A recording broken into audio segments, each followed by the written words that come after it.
Marie was often seen as an ugly girl because she was tall, usually messy, and behaved more like a boy than a proper lady. She spent her days buried in books and doing chores, treated more like a servant than a daughter. Her older sister was the one meant to marry into a noble family, but after a tragic accident took her life, everything changed. Now Marie must step into her sister's place and become the bride. Baron Shadowrun had two daughters. His eldest, Anastasia, was cheerful, friendly, and beautiful with golden hair, just like a real princess. Marie, the younger sister, was the complete opposite. She was tall, often dirty, and acted more like a boy. She spent her days reading books and working like a maid for her family. Each day, Marie woke up in a small, dark hut where she lived alone. It wasn't a place fit for a lady. Her family was not too rich, so she did most of the work. She washed up quickly at a nearby well, then went to her family's house to cook. Her parents, Anastasia, and their younger brother, Cedric, all ate together at a bright dining table. Marie, however, had to eat leftover scraps alone in the dirty kitchen. At night, she worked in her father's place, balancing the family's money and signing papers using his name, using only a small lamp for light. Once finished, she would quietly wash again at the well, staring up at the stars. Tomorrow was her birthday. She only wished for one good day. The next day, the Shadowrun family hosted a big banquet. Nobles filled the hall and music played. Anastasia looked stunning in her fancy gown. Cedric commented on her beauty, and everyone seemed to admire her. Marie stood quietly off to the side, wearing a plain dress with messy hair. Then her father stood up and gave a speech. He thanked everyone for coming and announced that Anastasia was the star of the night. Marie lowered her head, realizing the truth. This wasn't a birthday celebration for her. It was her sister's debut party arranged to help her find a fiancé. Feeling heartbroken, Marie ran out of the hall. She walked quickly through the corridors and into the garden. Sitting by the pond, she stared at her reflection and felt ashamed of her appearance. Then a man approached and asked her for directions. Marie silently pointed him in the right direction. The man assumed she was a maid, but his companion corrected him, saying that the Shadowruns only employed one elderly servant. Understanding that Marie must be one of the Baron's daughters, the man apologized for the mistake. Marie noticed his formal clothing and realized he was from Ipsandra. She mentioned this, surprising the man with her accuracy. She spoke about Ipsandrian traditions and even shared a story about a red raggedy cat from their folklore. The man, whose name was Kairos, was impressed by her knowledge. Their conversation flowed easily. But then Marie remembered her father's warnings. He had always said that women shouldn't show off what they know. Suddenly embarrassed, she apologized and tried to leave. Kairos gently stopped her and looked at her kindly. Marie froze. His flawless face made her feel plain and worthless. Tears filled her eyes. Kairos apologized again for mistaking her identity but remained curious about why she wore such simple clothes. Marie answered honestly, saying it was because she wasn't pretty. Kairos responded by pulling her closer and telling her she was beautiful. Hearing those words was too much for Marie. She quickly told him where to find her sister and walked away in tears. She ran through the woods and returned to her tiny house. No matter how kind Kairos had been, her sadness wouldn't go away. A month later, a letter arrived at the Shadowrun home. It was a marriage proposal for Anastasia from Count Granado, a rich and powerful noble expected to become a duke. Their father was overjoyed and immediately ordered Marie to write a formal reply and send announcements to all nearby nobles and relatives. Later, Anastasia spoke to Marie in private. She admitted she was nervous about marrying a man whose face she couldn't remember. She had also heard troubling rumors about him disliking women. Marie tried to stay hopeful, pointing out that the letter at least sounded full of passion. Their mood lifted when the topic shifted to fashion. Anastasia had a secret love for designing suits for man. Since Marie was tall, the suits always looked good on her. Anastasia brought out one of her hidden outfits and made Marie promise to keep it a secret. Their parents had once destroyed her designs after finding out about her interest. Anastasia dreamed of starting a clothing business in the capital if their family ever became poor. She encouraged Marie to follow her own talents too. The two sisters loved each other deeply, but tragedy struck. Anastasia died in an accident on her way to meet Count Granado. Marie was devastated. She remembered how her sister had once told her the story of the red raggedy cat, and the memory brought tears to her eyes. As she sat remembering, her mother suddenly slapped her hard. Marie fell to the floor. Her mother screamed in anger, blaming Marie for Anastasia's death. She said that Marie should have died instead. Her rage continued until her father arrived and pulled her away, not out of concern for Marie, but to make sure there were no visible bruises. Her father then decided to send Marie to Count Granado in Anastasia's place. The family had already used up their wealth to prepare for the wedding. He told Marie this was the only way she could make up for everything. Though it didn't make sense, Marie began to believe she was at fault simply for being born. A few days later, Marie traveled with her father to the Count's estate. During the carriage ride, he kept reminding her how to behave, insulting her the entire time. Marie quietly agreed with everything and tried to smile, though he mocked even that. At the gate of the estate, the guards refused them entry. The letter had only arrived that morning. Her father became angry and tried to attack the maid who spoke to them, but she quickly defended herself and pinned him to the ground. Just then, Marie stepped out of the carriage. As she lowered her head, her veil slipped off. The maid immediately recognized her and called her Lady Marie. She introduced herself as Mio and ordered the guards to alert the Count. Inside Kairos, the same man Marie had met in the garden was furious when he learned that Anastasia's sister had come in her place. But when he saw Marie's face, his anger vanished. Marie was shocked to discover that the man she had met in the garden was actually Count Granado himself. Her father explained Anastasia's death, but when he tried to speak badly of Marie, Kairos gave him a cold warning stare. Calmly, Kairos announced that Marie would stay the night at the palace. Mio brought Marie to a private room and served her food. When Marie asked where her father was, Mio explained that he was in a meeting with Count Granado. As Mio prepared tea, Marie identified the blend and named the spices. Mio was impressed by her knowledge and sincere appreciation. Not long after, Kairos arrived at the door. Marie bowed and apologized again for her father. Kairos explained that her father had already left and taken the engagement gifts to Anastasia's grave. Kairos then asked if she was being mistreated at home. Marie said no. In her mind, her family's coldness was just tough training. She believed they were trying to help her survive, but Kairos thought otherwise. He remembered the clothes she wore at the banquet. Those clothes are for widows and servants, and became more certain that she had been abused. When he asked if she was unhappy, Marie couldn't answer. She had never allowed herself to hope for anything more. Kairos then gave Mio a quiet order to take her away. In her mind, Marie thought she was being sent away because she wasn't beautiful enough. But Mio smiled warmly and led her to a private bath. Marie assumed she was there to clean, but Mio explained the bath was meant for her. Inside, a bath caretaker named Tunica helped her undress and prepared a large tub filled with warm water and flower petals. Tunica gently washed her hair and skin, promising she would shine like a new person by the end. Marie slowly relaxed and even fell asleep in the warm bath. That evening, Kairos waited at the stairs. When Marie appeared, she looked like a completely different person. Her hair was smooth, her dress elegant, and her skin glowing. Even she couldn't believe how she looked in the mirror. One look at Marie leaves Kairos speechless. It truly feels as if she has been reborn. Kairos called his mother, Lulu, to meet her. Lulu studied Marie carefully from head to toe. As the head of the family, Lulu's approval was needed for the marriage to happen. After a long silence, Lulu finally said that Marie lacked something. Kairos was ready to defend her, but Lulu continued. What Marie lacked was confidence.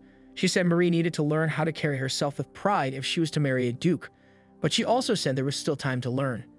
Mio congratulated Marie. It was only then that she realized Lulu had accepted her. The engagement was official, the room filled with cheers, but Marie stood frozen. Then finally she screamed she couldn't do it.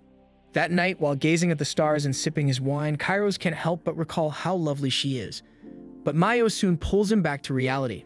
Marie has just rejected his marriage proposal. The memory hits him like a blow, and Kairos slumps onto the table in tears, unwilling to hear it repeated.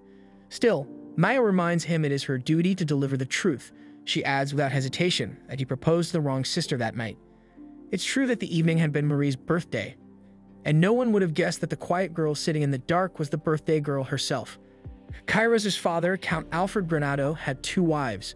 As children, Kairos and a girl used to share stories while arguments echoed down the halls from the Count's 2 households. His official wife was Lady Laura, a noblewoman, while his concubine was Lulu, a traveler from Ipsandros and Kairos' mother. One day, while chasing butterflies in the garden, young Kairos tripped and fell to his knees, crying loudly. Lady Laura approached and offered him a piece of sweet pastry. With just one bite, Kairos brightened. Laura smiled and admitted she had baked it herself. She teased him for trusting her so easily, but he was too taken by the flavor to mind. When she asked what other sweets he liked, he eagerly listed them, and Laura confessed her own love for sweets, explaining that baking helped her forget unpleasant things. Before leaving, she promised to make him chocolate cookies next time, and Kairos looked forward to it with innocent joy. Years later, Count Alfred summoned Lulu and Kairos for a private meeting.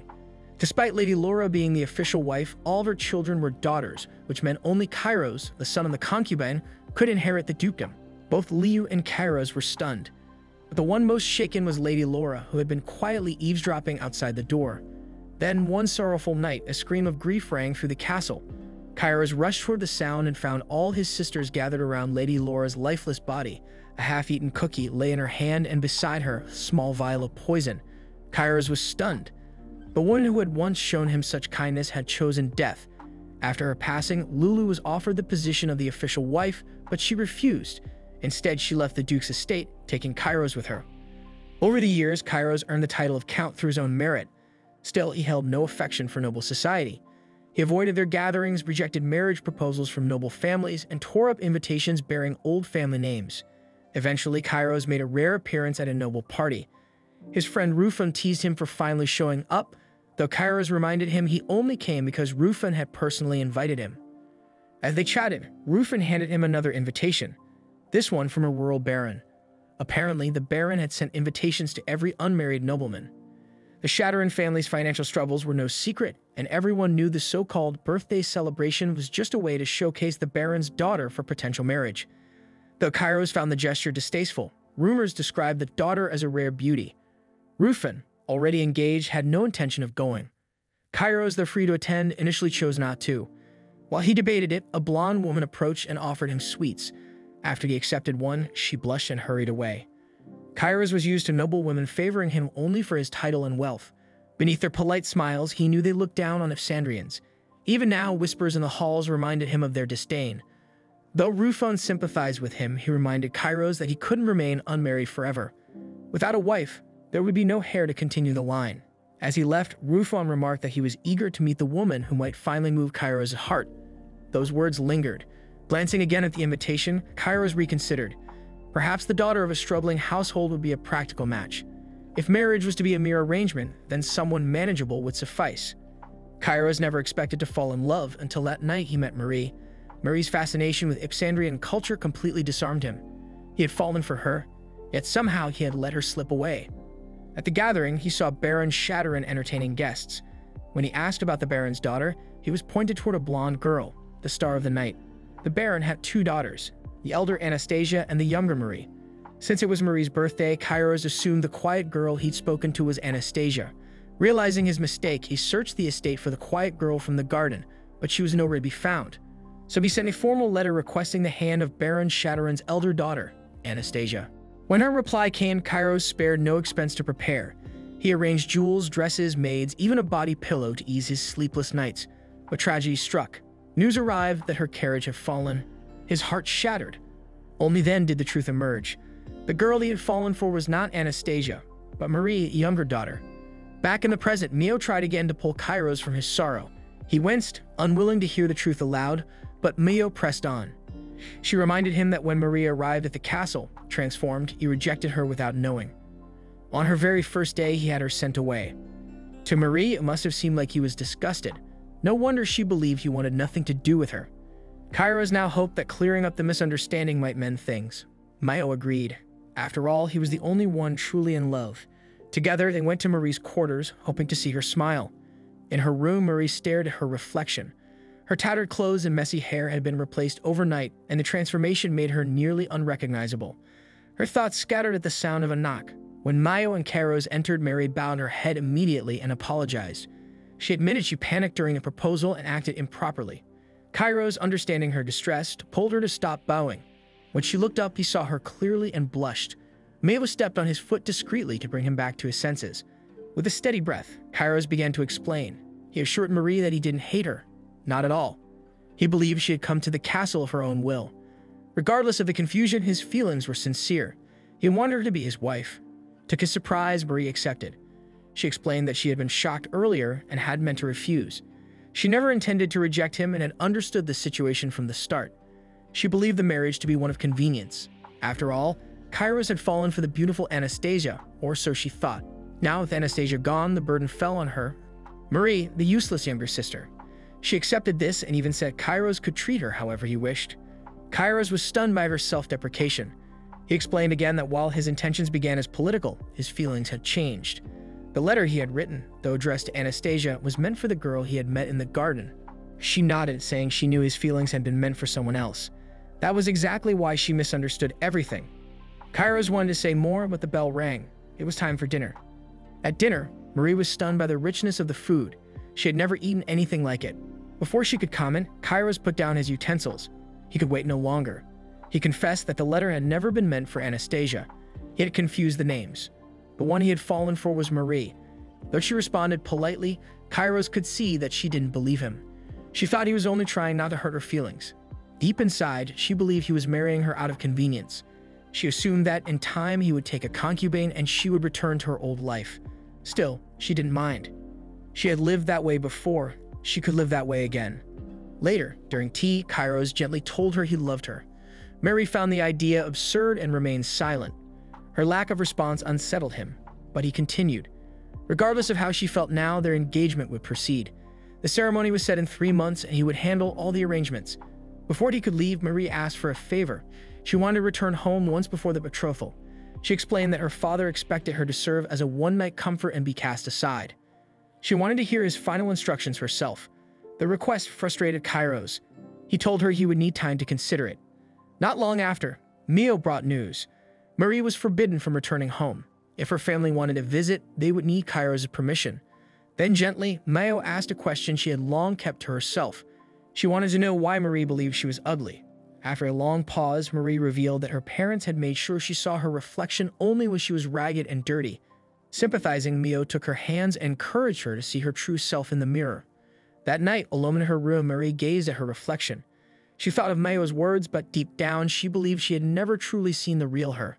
She sat on the edge of the bed and her expression changed as she sank into the soft mattress.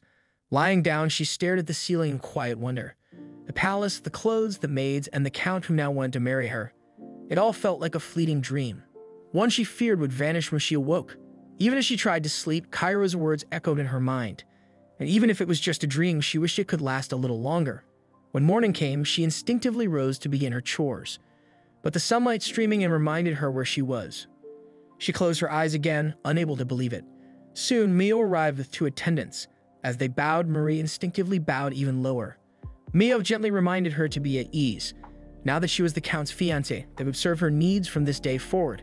Hannah and Lisa, the 2 attendants, were now by her side. Everything still felt like a dream to Marie. Having 2 attendants to help her was far beyond anything she was used to. The attendants looked at each other, quietly watching how she behaved.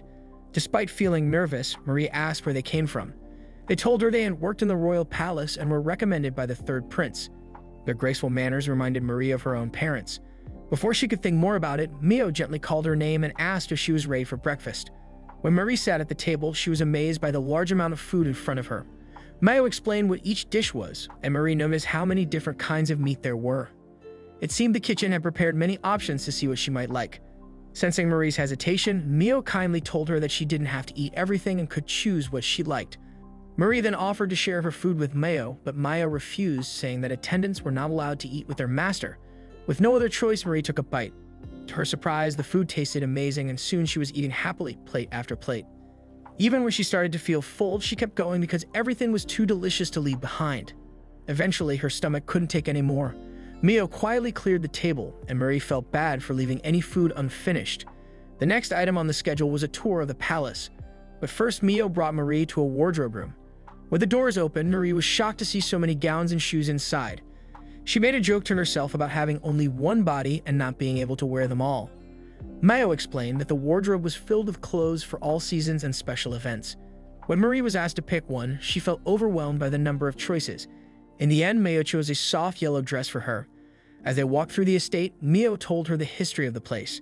The Granada Castle was originally built as a border defense. After the war, the family earned the title of Duke and were given their own lands to govern. Although connected to the royal family, they were not in line for the throne. These days, the castle was mainly used for important gatherings. Their next stop was the manor house where Marie would live. As they entered through a side door, Marie saw a beautiful yard filled with plants and flowers. Mio said the Duchess herself had designed the manor. The first floor had the kitchen, rooms for staff, and private rooms for close family and guests. While they were walking through the hall, they ran into Thomas. Marie quickly bowed and apologized for how her father acted during their first meeting, but Thomas simply brushed it off. They introduced themselves properly, and Marie recognized his name from a story about a hero who once discovered an island. Thomas confirmed it, saying he lived there. But before the conversation could continue, Mio stepped in and pulled him aside without hesitation. She firmly warned him not to get too close to the Duke's fiancé, and Thomas backed away, clearly apologetic. As Marie looked around the manor, she started to wonder if Kairos did trade with countries from all over the world. Mayo explained that he mostly traded within the kingdom of Efandro. Marie had asked because she thought the handmade decorations around the house were from foreign lands, but Mayo said they belonged to the staff, who came from many different places. Kairos hired people based on their skills, not their background, which was why the staff respected him so much. Curious, Marie guessed that Mayo might also be from the capital, but Mio told her she had actually been abandoned as a child and found on the side of the road. Marie felt sorry for her, but Mio gently said there was no need for pity. She was living a good life.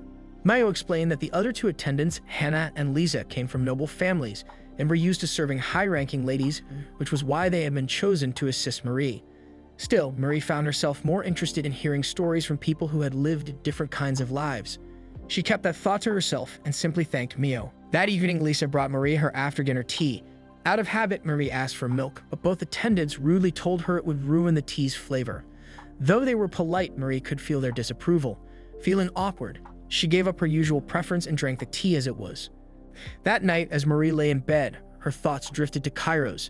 She wondered if he was still busy. Far away in another land, Kairos was indeed riding in his carriage, also thinking of her. Just as he was lost in thought, his coachman reminded him of his busy schedule the next day. With a sigh, Kairos wished he could return home soon.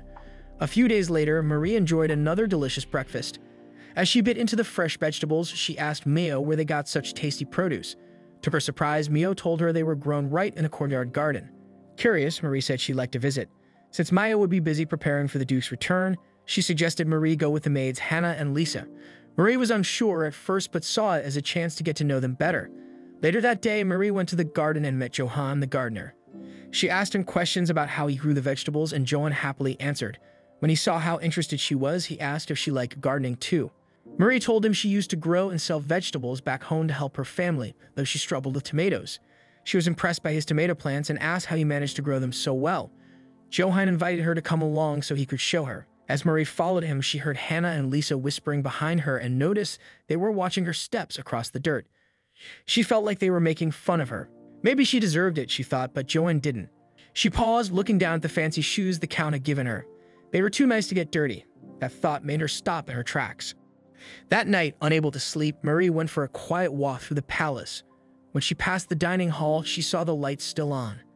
Curious, she peeked inside and was surprised to see Kairos. He had just arrived and was about to eat a late dinner. When he saw her, he smiled and invited her to join him. They started talking gently about how her stay had been so far, but their chat was soon interrupted. Mayo entered the room, followed by a shy man trying to stay hidden. It was Tapo, the palace chef, carrying a warm bowl of chicken soup. Marie's face lit up. Kairos asked him to prepare a bowl for Marie too. After one bite, Marie praised the soup and said that all the food at the palace had been wonderful. But to everyone's surprise, Tapo started crying. He said there was no need to flatter him, especially since Marie never finished her meals no matter how hard he tried. Kairos turned to Mio, asking if that was true. Mayo explained calmly that Marie often gave unclear answers when asked. Flustered, Marie quickly explained that she did like the food, but she just got full easily. She even felt guilty for wasting it. Tapo was deeply moved to hear this and got even more emotional, happy that she enjoyed his cooking. Mio then quietly said she would prepare tea for them. Wanting to cheer them up, Tapo decided to make a special dessert. Soon, he returned with a warm apple pie. Marie guessed that maybe the reason Tapo got upset when food was left uneaten was because he assumed everyone had the same appetite he did. She and Kairos invited him to join them. In the end, they all cleaned their plates, with Tapo eating half the pie himself before leaving happily. After he left, Kairos gently told Marie he was sorry for putting her in situations where she had to keep her feelings inside. He asked if there was anything bothering her or anything she wanted. Marie said no, but you mentioned Hannah and Lisa. Marie hesitated and said they were kind and took care of her, but Kairos wasn't convinced. He told her that, as the future duchess, she deserved attendants who suited her better. She didn't need to pretend to be happy if something bothered her. He encouraged her to be honest about her feelings. But Marie had never asked for anything in her life. She was used to accepting whatever was given. To her, that had always been enough. She didn't want to seem ungrateful after receiving so much kindness from the Count. But Kairos gently promised to give her anything she wanted. Those words quietly broke down a wall inside her. Their quiet moment was interrupted again when Mayo returned, carrying their tea along with a huge pile of mashed potatoes. At first, they thought it was for them, but Mio took it away.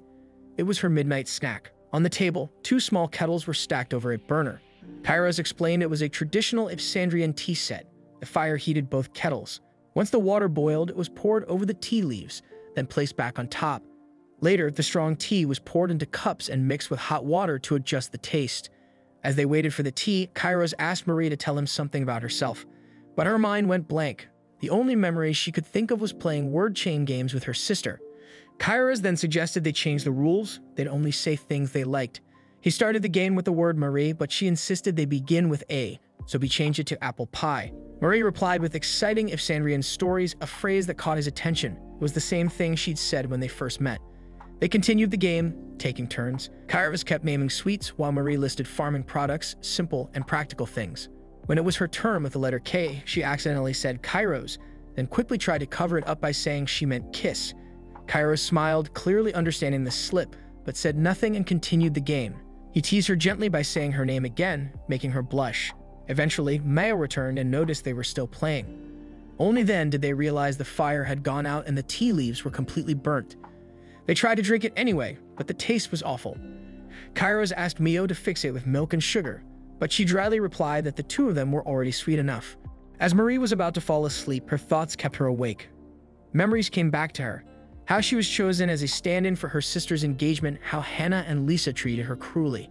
But Kairos was different. He truly wanted to understand her. Meanwhile, in his room, Kairos hugged his pillow and thought about Marie. Just then, Mio walked in and caught him. Startled, Kairos quickly straightened up, but Mio simply asked how he felt after not seeing Marie for several days. To her surprise, he calmly said that he loved Marie and found her beautiful, which only made Mio more frustrated. She remembered how 5 days earlier, Kairos had told her to treat Marie with the highest care and give her everything she deserved. He believed Marie hadn't been treated kindly at home and wanted to surround her with comfort. But no matter what he gave her, Marie seemed to avoid those luxuries. Mio then shared her own story. She had been abandoned as a child but was taken in and raised by Lulu. Over time, she became the head chamberlain of Grenova's castle, a position much higher than expected for someone like her. She thanked Kairos for changing her life. Kairos didn't quite understand what Maya was trying to say, so she explained that she related to Marie. Coming from a poor background and suddenly stepping into nobility was overwhelming. She believed Marie felt lost and unsure, just as she once had. Back then, Mayo had feared it could all disappear one day. Kairos firmly said nothing would disappear. Marie was perfect the way she was. Just like Mio fulfilled her duties and Lulu treated her like a daughter, Marie also belonged. Mayo was surprised by his words and praised him for always valuing people. Then Kairos mentioned his upcoming trip and asked Mio to make sure Marie stayed comfortable. Even while discussing serious matters, he couldn't help but gush about Marie, hugging his pillow and rolling around with joy. The next day, Marie noticed her meal was smaller than usual, but just right. She finished it easily and felt satisfied. As she enjoyed her tea, Mio joined her. Marie was happy. She had always hoped to share a quiet moment like this with her. Then it hit her. Kairos must have left already. Mio confirmed it, saying Hannah and Lisa were now attending to Kairos so Mio could focus on Marie. As they chatted, Tapo the chef arrived with a tray. On it was a white pudding made of almond and fresh milk. He offered Mio a plate too. They both took a bite and froze in delight. Tapo proudly said he'd make more pudding for everyone, but Marie quickly warned him that Hannah and Lisa might not like milk. Mio raised an eyebrow and asked why Marie thought that. Marie then shared a small story. Once she had asked for milk in her tea, but Hannah and Lisa had refused. As Mio listened, her expression turned serious. As they walked down the hallway chatting, Thomas approached with a box addressed to Marie from the Shatterin household. Mio scolded him for not inspecting it first. Flustered, Thomas dropped the box, spilling its contents. He said Hannah and Lisa had already checked it. Among the mess, Marie found a letter from her mother and some old belongings, items clearly meant for a servant, not a noble. Mio realized immediately. Hannah and Lisa had tried to shame Marie. Enraged, Mio followed the sound of mocking laughter. Meanwhile, Marie quietly gathered her torn storybook and a red stuffed cat, trying to fix them. Moments later, Mio returned, dragging Hannah and Lisa with her and throwing them onto the floor. The two maids mocked Mio, calling her just a maid. They bragged about being recommended by Prince Rufin and claimed they would serve in the royal palace. Despite Mio's high rank, they insulted her and Marie, calling Marie a barbarian and Mio a forsaken child. Mio finally lost her temper. With sharp eyes, she called them foolish. Hannah charged at her, but Mio flipped her to the ground with ease, then did the same to Lisa. Thomas apologized again, but Mary said it was fine. She only asked for a needle and thread to fix her storybook herself. Later, Marie joined Johan in the garden, now dressed for gardening. Johan welcomed her happily. As she planted seedlings, memories returned of helping her family back home. But this time it felt peaceful, not like work, but like something she loved. Johan apologized for being distant before. He didn't want to cause trouble, especially as a foreign servant. Marie reassured him that she didn't care about such things. Everyone at the castle felt like family. Johann smiled, saying Kairos often said the same. As they worked, Thomas arrived with news. Kairos was leaving. Marie hurried to say goodbye. She found him tired, likely from thinking about her all night. As they spoke, Mayo mentioned removing Hannah and Lisa from duty. The two maids erupted in protest, claiming they were chosen by the prince and meant to be Kairos' concubines. They insulted Marie, calling her ugly and a replacement for a dead woman. That's when Kairos snapped. He scolded them harshly, saying they lacked any trait he could ever love. Unlike Marie, then he ordered them to be removed immediately. After they were gone, Kairos and Marie stood alone in the garden. He picked a flower and gently placed it behind her ear. He complimented her red hair, bright eyes, intelligence, curiosity, and her warm smile. Everything about her, he said, was beautiful. As he leaned in to kiss her, Mayo interrupted, reminding him of the time. They had forgotten she was still there. Nearby, Tunka and Johann watched and chuckled quietly. That same day, Kairos left for the royal palace. He would be gone for 10 days. When he returned, preparations for their engagement would begin. As Marie watched him go, she felt uneasy despite his reassurances. That night, Marie received a letter. It was from Prince Rufin, inviting her to a royal event. But the tone felt more like a demand. The prince wrote that everything was prepared and hinted that rejecting the invite could lead to grudges.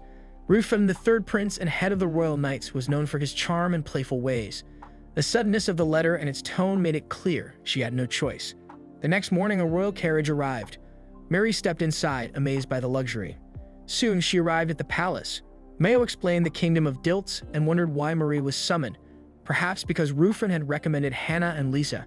As they walked, Mayo described Rufin's odd sense of humor, but reassured Marie that he wasn't a bad person. They explored lively streets full of music and laughter. It had been 50 years since the war and the kingdom was thriving. Mayo handed Marie a local snack. As they enjoyed it, Mayo noticed Rufin was missing. She warned Marie to stay put if anything strange happened.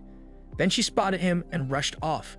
Left alone, Marie promised not to move, but then saw an apple peeling contest flyer. Curious, she walked over and asked to join. The vendor was shocked. A noblewoman with a knife?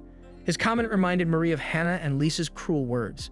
But the vendor handed her an apple proudly, saying it bore the knight's stamp of approval. Just as the contest was about to start, someone snatched the apple from her. It was Prince Rufin. Grinning, he teased her and took a bite of the apple. Marie demanded it back, but he refused. Only when the vendor called him Highness did Marie realize who he really was, Prince Rufin himself. Mayo returned and confirmed everything. Rufin had simply been playing one of his usual tricks. The Rufin she saw earlier was just a decoy. With a respectful bow, he introduced himself, not only as a prince, but also as Kairos' friend. And in that moment, Marie saw the kind of man he truly was. After introducing himself, Rufin walked with Mayo and Marie around the kingdom. While they strolled, Mayo scolded him for arriving late. He apologized over and over, trying to make up for it. To lighten the mood, he suggested visiting the noble salon for a fancy buffet. But Marie refused. The memory of how Hannah and Lisa had treated her made her uncomfortable with noble traditions. Rufin apologized again, admitting he had made a mistake recommending those girls without knowing their real nature. Marie explained that being around nobles made her nervous. Understanding this, Rufin changed the plan and invited her to watch a swordsmanship match instead. Marie seemed unsure again, and Mayo quietly told her it was okay to say no, especially since competitions made her uneasy. Frustrated, Rufin lost his patience and blurted out his annoyance. Feeling pressured, Marie reluctantly agreed to go. Rufin brightened immediately and proudly shared that Kairos once praised his sword skills, which helped Marie relax a little. When they arrived, the semi-finals were about to begin, and the arena was loud with excitement. While they waited, Rufin casually mentioned how he once fell asleep at a concert and Kairos had to nudge him awake several times. Mary found it amusing how fondly Rufin spoke of Kairos. Mayo left to get food, even though she and Marie had eaten already. As the match began, the crowd cheered loudly. A knight in black armor stepped into the ring to face a silver-armored opponent, but Marie's mind wandered. Rufin noticed and asked if she acted the same way toward Kairos. Marie didn't know how to answer. Rufin smiled gently, telling her she was unlike anyone he had ever met. He shared how he first met Kairos back in school. They had gotten into a fistfight on day one, even though Kairos was a duke's son. Rufin outranked him. He had called Kairos foolish for caring about rank, which led to the fight. While they talked, the Black Knight quickly ended the match, winning with ease. Rufin commented that the knight must be holding back out of kindness. But what surprised him more was Marie's reaction. While other girls cheered and screamed, Marie showed no interest. Power didn't impress her. It made her uneasy. Rufin felt frustrated, wondering why Kairos would fall for someone who seemed so cold. Just then, another match began. The Black Knight once again defeated his opponent in seconds, but Murray wasn't focused on the victory. What truly caught her attention was the knight's kindness. He helped his opponent before accepting any praise. Mayo returned with food and casually sat down. She confidently said the Black Knight was Kairos. Rufin doubted her, but Mayo recognized his sword style and footwork. To prove it, she suddenly jumped up and screamed Kairos' name like an excited fan, then ducked out of sight. Her shout caught the crowd's attention. Left with no choice, the Black Knight removed his helmet. It was Kairos. The audience erupted in cheers. Mayo explained that every noble boy in Dilts is trained in swordsmanship from a young age, and Kairos had practiced since childhood. Murray realized right away it was Rufin who had arranged this all along. After the match, Marie and Mayo returned to the capital. Outside the palace, they saw a long line of girls hoping to become Kairos' new fiancé, now that his previous one had died. Mary felt a deep sadness, thinking of herself as just a replacement. Her sadness turned to anger when she overheard girls insulting Kairos, calling him a brute despite his honorable actions. Mary couldn't stay silent. She tried to push through to find him, but the girls blocked her way, demanding to know who she was. Mio then stepped in, creating a distraction so Mary could slip past. Inside, Kairos had no idea that Rufin had signed him up for the tournament. Their conversation stopped when Marie suddenly entered, making a bit of noise. She smiled warmly and congratulated him, leaving him speechless. He wondered if he was dreaming. Rufin admitted he invited Marie on purpose so she could see Kairos' strength. But Marie didn't seem happy. Kairos quickly explained that Marie disliked violence and noble traditions. He didn't care about those things either. Still, Rufin insisted Marie looked unhappy and accused her of being nothing more than a replacement bride in a political marriage. Marie couldn't argue. She knew the engagement wasn't based on love. Her silence convinced Rufin that she didn't care about Kairos. He told her to leave, saying he didn't want his friend to suffer. His words became cruel, mocking Marie for not fitting into noble life. Kairos lost his temper and grabbed Rufin by the collar. Rufin didn't back down and insulted him further. The fight escalated until both drew their swords. Marie watched, frozen with shock. They clashed until Rufin formally challenged Kairos to a duel in the arena. Kairos calmly accepted. After Rufin left, Marie begged Kairos not to go through with the duel. With shaking words, she admitted that everything Rufin said was true. But what hurt her most was hearing others insult Kairos because of her. She cried silently, tears running down her cheeks. Kairos understood Rufin's intentions. He only wanted to protect him from heartbreak. But it didn't excuse how he treated Marie. Kairos was determined to stand up for her. Marie thanked him for defending her, but Rufin's insults still lingered. Kairos gently kissed her hand. Both of them blushed, lost in the moment. Later that day, the duel began. The crowd roared with excitement. Marie and Mia watched from the same seats as before. Kairos urged Rufin to wear a helmet, worried he might hurt him. But Rufin refused and told Kairos to do it instead. In the end, both of them tossed their helmets aside and began the match. At first, they seemed evenly matched. Then Rufin knocked Kairos' sword away. But Kairos didn't give up. He kept fighting without a weapon. Soon, he managed to disarm Rufin as well. Rufin threw a punch, and the match turned into a fistfight, something not allowed by the rules. Still, neither of them backed down. Finally, Kairos landed a powerful punch that sent Rufin to the ground. The fight was over. Kairos was declared the winner. Mary jumped up and cheered, and the crowd joined in. Kairos then called out to her. As she reached the stage, he suddenly lifted her into a bridal carry and faced the crowd. Boldly, he announced their engagement. The audience gasped and whispered, shocked to hear that Marie, daughter of the little-known Baron Shadowrun, would be a future countess. Kairos encouraged her to look at the crowd, but Mary felt too shy. Deep down, she didn't think she was worthy. But Kairos held her close and reassured her. The crowd cheered louder as Murray finally looked up. Together, they stood tall while the people shouted their support for the future Granado couple. That afternoon, Marie returned to the vendor running the apple peeling contest. The vendor recognized her and apologized for not stopping the prince earlier. Marie didn't mind, she just wanted to join the contest again. The vendor gave her an apple, but before she could start, someone snatched it away. It was Kairos, eager to compete with her. He peeled the apple skillfully. Marie asked how he learned, and he said it was from camping on business trips. She brought up Rufin, curious how he was doing. Before Kairos could answer, a familiar voice replied it was Rufin himself. Kairos scolded him for the earlier drama and shoved an apple into his hand, challenging him to compete. Marie, experienced in peeling fruit at home, shared some tips. Kairos complimented her as they worked, which made Rufin grumble that Marie didn't even like him. But Kairos stayed cheerful, even saying how wonderful life would be after they married. Seeing how sincere his friend was, Rufin finally gave up. As he turned to leave, Marie called out.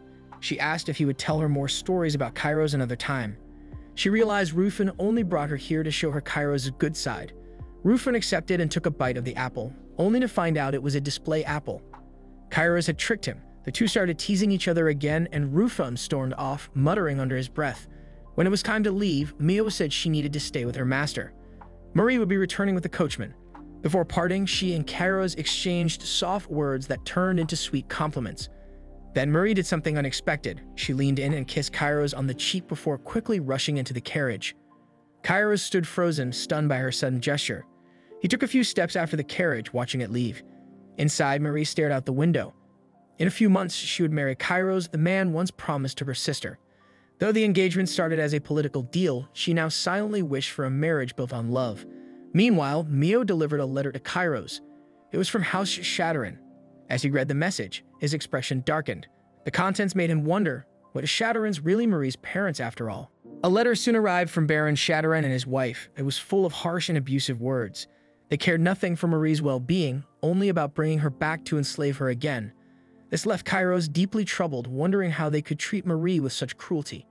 While preparing to leave on business, he asked Mio to investigate further on his behalf. A month passed since the festival.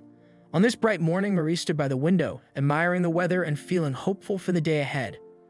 A knock on the door interrupted her thoughts. It was Wolfgang, her butler.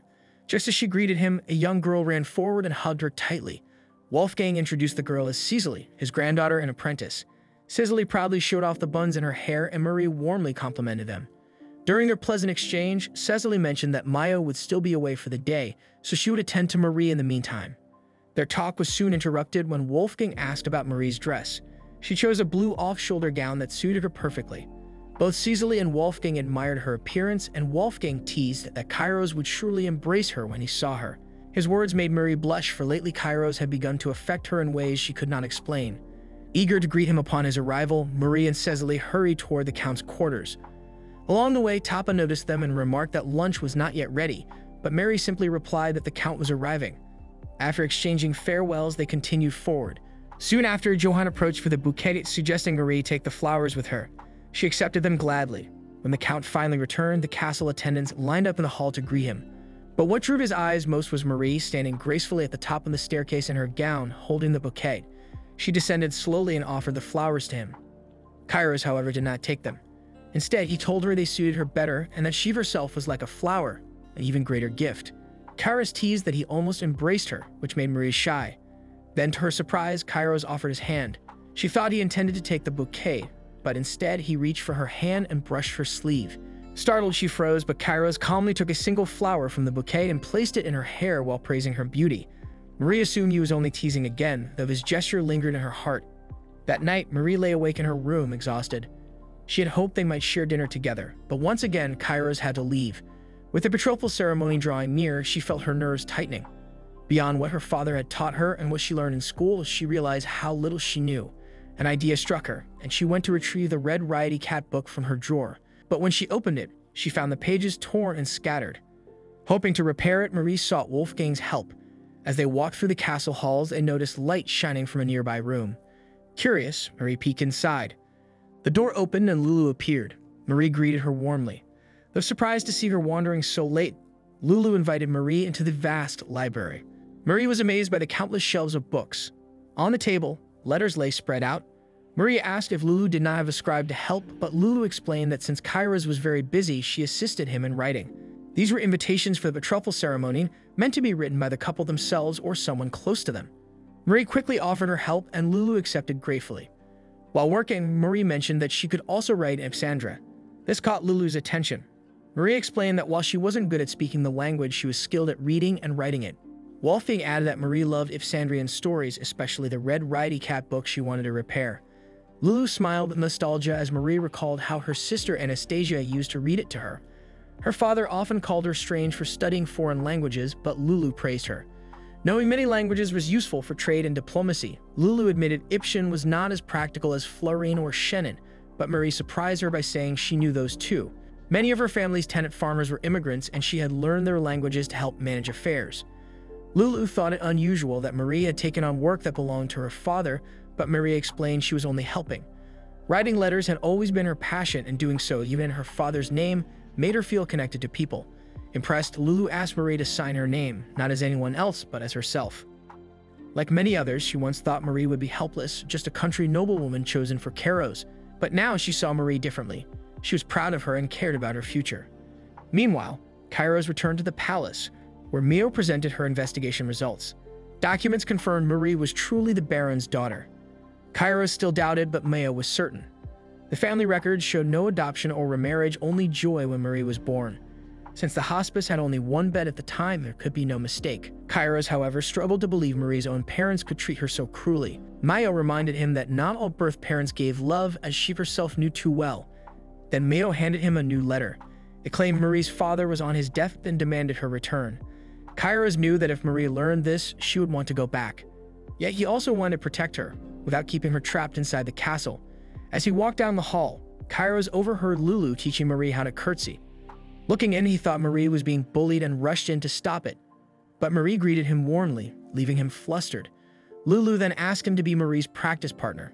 Kairos believed such formality was unnecessary, but Lulu insisted and praised Marie. To his surprise, Marie's movements were graceful and poised.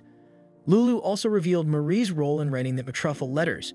Though Kairos disliked the idea, Lulu reminded him not to treat Marie like a fragile bird, but to let her grow. Their talk was cut short when Marie asked how she had done. Kairos complimented her, and Marie beamed with joy. Her smile reminded him of the first time he had seen her look so genuinely happy. Later, Lulu suggested a tea break. As Marie was about to leave, Kairos stopped her and handed her the letter from home. He said that if she wished to return, he would go with her. But Marie quickly dismissed it. She said the letter was false. Though the handwriting matched her father's, she reasoned that if he were truly dying, he couldn't have written it. She suspected there had been other demanding letters too, which Kairos admitted. He apologized, but Marie brushed it off. She explained her family probably just wanted her back to work as a maid. They didn't want her for herself, they hated her. At last, she understood that their cruelty had never been discipline, only hatred. Kairos had once thought Marie accepted it because of her appearance, but now he saw her strength. Marie thanked him, saying his care and the kindness of the castle people had helped her realize her own worth. He embraced her, creating a tender and awkward moment. During tea, Tonka casually praised Marie's outfit, which she accepted with gratitude. Encouraged, Kairos also tried to compliment her, but Marie grew shy and flustered. She admitted she wasn't used to compliments from men, making Kairos quickly apologize.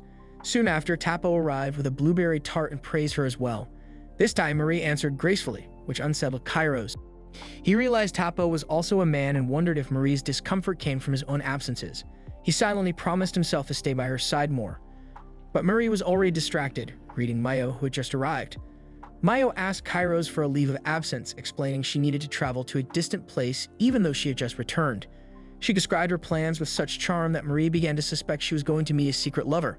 Mayo advised Marie instead to spend private time with Kairos since their betrothal ceremony was approaching that very night. Before Mio left, Kairos handed her a pile of letters to deliver to Baron Shatterin if she met him. The letters contained warnings against anyone speaking ill of Marie and listed all her good qualities. He also gave her a purse of gold coins and instructed her to use the royal carriage. Though Mio was strong, he insisted that one of his attendants accompany her for safety. The next day, Mio departed with Thomas traveling by her side. She wore unusually casual clothing, which surprised him.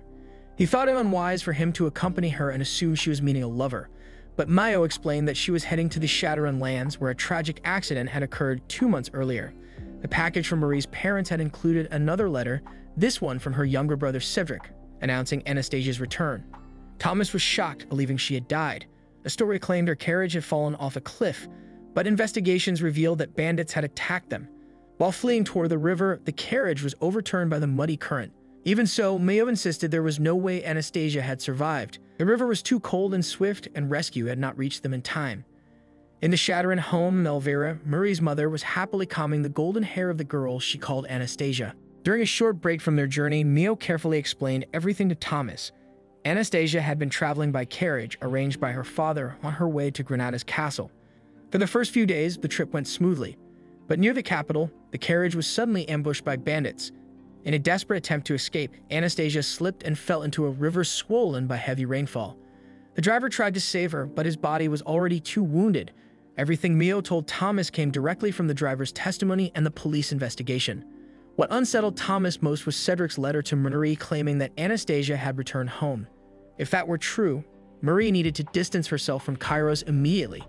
Even so, Mayo insisted that Kairos' love for Marie was genuine. A few days after Mayo's departure from Granda's castle, Kairos stepped in to serve Marie in her place. Though the usual uniforms did not fit him, he was determined to look the part of her attendant. What he truly sought, however, was an emotional bond. He longed for Marie to connect with him as she did with Mayo and the other castle workers. Kairos did his best to fulfill his duties, but Marie became flustered whenever she met his gaze. Once, he even tried to arrange her hair, which only made her more nervous. When Kairos began discussing her dress, Marie's expression immediately changed. Fortunately, Cecily arrived just in time, kicking him from behind because he had promised her that she could be the one to help Marie dress. The two argued until Wolfgang intervened, apologizing for his granddaughter's behavior and scolding Cecily for disrespecting Kairos. The next day, Kairos suddenly barged into Marie's room, asking her to go on a date. He revealed that he had received a letter from Rufan inviting them to the royal capital, though he admitted he did not fully trust Rufan. Instead, he wished to go there with Marie alone. Dressed casually to conceal their identities, the two wandered through the bustling kingdom streets. Yet the way Marie addressed him still carried formality, so Karas urged her to call him by his first name instead, warning that her tone might expose them. A suggestion startled her, but since there was still time before their meeting with Rufan, Kairos proposed they take a short tour first. Extending his hand, he insisted they walk together to avoid being separated in the crowd. Meanwhile, Mayo and Thomas continued their journey, approaching the Shadowrun lands where Marie had grown up. Wide fields stretched before them, dotted with cattle herds. Thomas had expected something more modest, but Mayo explained the truth. Although the land was vast, taxes had steadily increased since the Great War. The landlord was responsible for maintaining the land, but the family was clearly struggling. Their first stop was Marie's old school. The receptionist failed to recognize Mio, so she smoothly pretended to be a noblewoman from the capital gathering knowledge about farming. Thomas could only stare in amazement at how effortlessly she shifted her demeanor. When Mayo asked if there were any students she could speak with, the receptionist explained that aside from Marie, the only other girl was the daughter of a local innkeeper named Karina, who had withdrawn midterm. Mayo quickly located Karina's mother, adopting another persona. This time she claimed to be a detective from the capital, lying smoothly that Karina might be in danger and requesting her old student ID. She succeeded, securing the ID before continuing toward the Shadowrun mansion. Thomas grew increasingly uneasy with her methods, but Mio defended herself, insisting she had not truly lied, only bent the truth. Despite his worries, she hinted that her greater deceptions were only beginning. Finally, they reached the Shadowrun mansion. Though large, it showed obvious signs of neglect, far from how Mayo remembered it. Without hesitation, she strode onto the property, catching Thomas off guard. An elderly woman named Tamia approached, demanding to know who they were. With a charming smile, Mio introduced herself as a student visiting with her fiancé, calling themselves Karina and Henry. To support the lie, she presented Karina's ID. Pretending to fulfill a promise to Marie as her best friend, Maya requested to see her old room. Tamia agreed and led them there, opening the door to reveal a cluttered storage space stacked with boxes. Curious, Mayo asked why Marie had been made to work so much. Tamia explained it was because of her appearance, and that only her grandmother Sasha had ever shown her true affection. Suddenly, Cedric burst in, hoping to see Marie, but his father George quickly scolded him. Thomas shrank back in fear, but Mio boldly stepped forward, holding her false identity with confidence. George dismissed Tamia's claim, insisting the room was only for storage, and guided the two further inside to show Marie's real room. Along the way, he described Marie as shy and gloomy, but Mio countered with warm stories of her. When asked what item Marie had told her to fetch, Mio only laughed nervously, claiming it was a secret. George eventually led them to a well-kept room, but Mayo recognized it as Anastasia's. She explained that Marie had always loved to study, so her true room should be filled with books. Forced to comply, George reluctantly showed them another chamber lined with shelves before hurrying away. Thomas hesitated, unsure if it truly belonged to Marie, but Mayo seemed uninterested in the books. Instead, she pressed close to the window and began eavesdropping.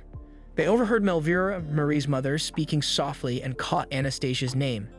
Before they could hear more, George returned, announcing that the family planned to go out and their visit must end. Mio politely agreed, but when George suggested Marie should come to them next time, she countered that Marie was busy with her betrothal. George insisted that until the ceremony was complete, Marie still belonged to him. The tense exchange was interrupted when Melvira appeared, offering to serve tea. George quickly dismissed her, urging the guests to leave.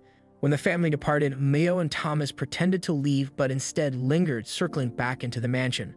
With Thomas's help, Mayo slipped through a window and unlocked Melvira's private chamber.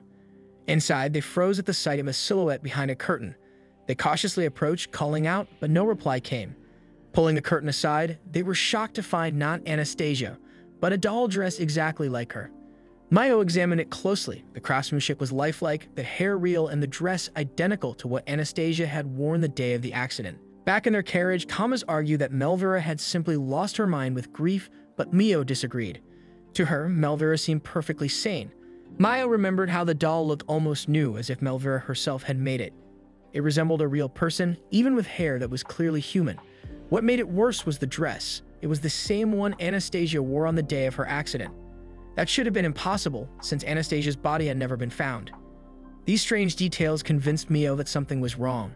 She asked Thomas to take the next turn because she needed to meet someone, realizing the carriage's driver was surely lying.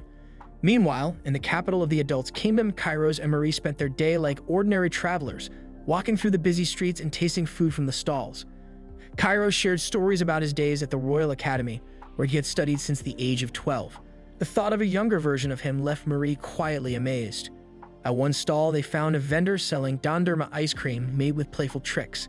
The man teased Marie by pulling the ice cream away each time she reached for it.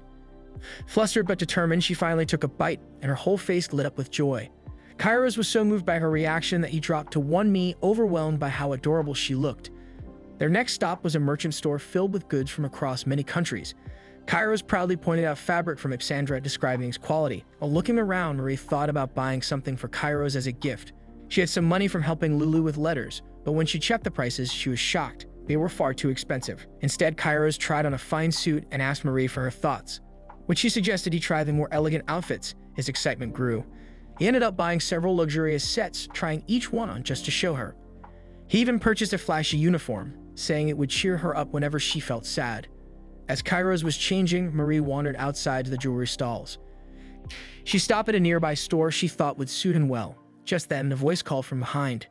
Fear rushed through her as she thought she recognized her sister, but when she turned, she saw only a strange man. At first, he seemed like a normal seller, but his behavior quickly grew troubling as he insisted she join him for tea.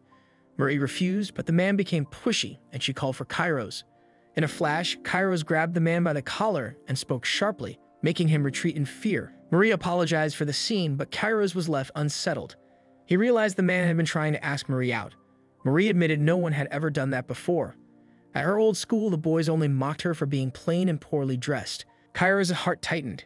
He understood now that George had deliberately kept Marie in rags to hide her beauty and crush her spirit so she would never realize her worth. Anger rose inside him, but he made a silent vow to protect her.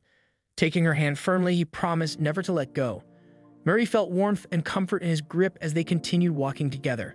From a distance, a mysterious blonde figure stood watching them quietly. In the kingdom of Dilts, Kairos and Marie walked hand in hand through the market stalls.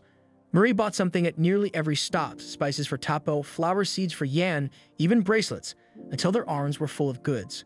Kairos also chose gifts for Marie, so they decided to return to their carriage to unload everything before heading to their meeting with Rufun. Afterwards, Kairos brought Marie to the artisan's quarters, a place well known to the royal family and also where he had agreed to meet Rufun. Inside, Marie was instantly captivated by the dazzling display of gemstones and jewelry. Giovanni the butler greeted Kairos warmly and informed him that Rufun was still asleep upstairs. Kairos said he would wake him but advised Marie to stay with Giovanni, as Rufun had the odd habit of sometimes sleeping unclothed. While scanning the room, Marie's eyes were drawn to green gems.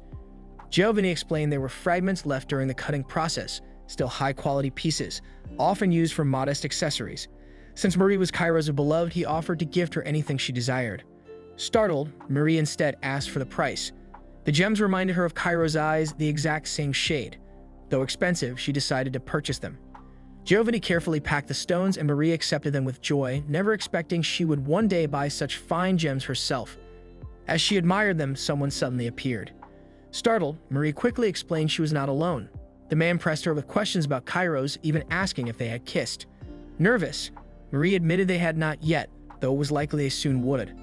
At that moment, Kairos came downstairs, nose bleeding from Marie's innocent honesty. He immediately recognized the man as Rufun in disguise. With his cover blown, Rufun revealed himself, greeted Marie properly, and led them to the business he had summoned them for. Seated, Rufun presented a massive red stone that left Kairos and Marie speechless. He explained it was a rare red diamond, the only one of its size in the world. Once used as a bargaining chip in post-war negotiations, it had since remained locked in the royal vault. Rufin offered it to Kairos for 80 million euros. Though shocked, Kairos listened as Rufin explained further. If a royal wore such a gem, the people might revolt, but if presented as a gift to Kairos, no one would object. The Granada family's wealth now surpassed even that of the royals, thanks to their mercantile ventures. Nobility alone no longer guaranteed survival, as seen in the fall of Baron Shadowrun. Marie took Rufin's words to heart, silently vowing never to neglect her studies or duties. Please, Rufin lowered the price to 70 million euros and revealed that Kairos had been searching for a gem matching Marie's hair color. Though it was meant to be a surprise for their betrothal, Rufin accidentally spoiled it. Kairos admitted the gem's shade reminded him of Marie's beauty and thanked Rufin sincerely. Flustered, Rufin looked away but promised to craft the gem into a ring within a few days.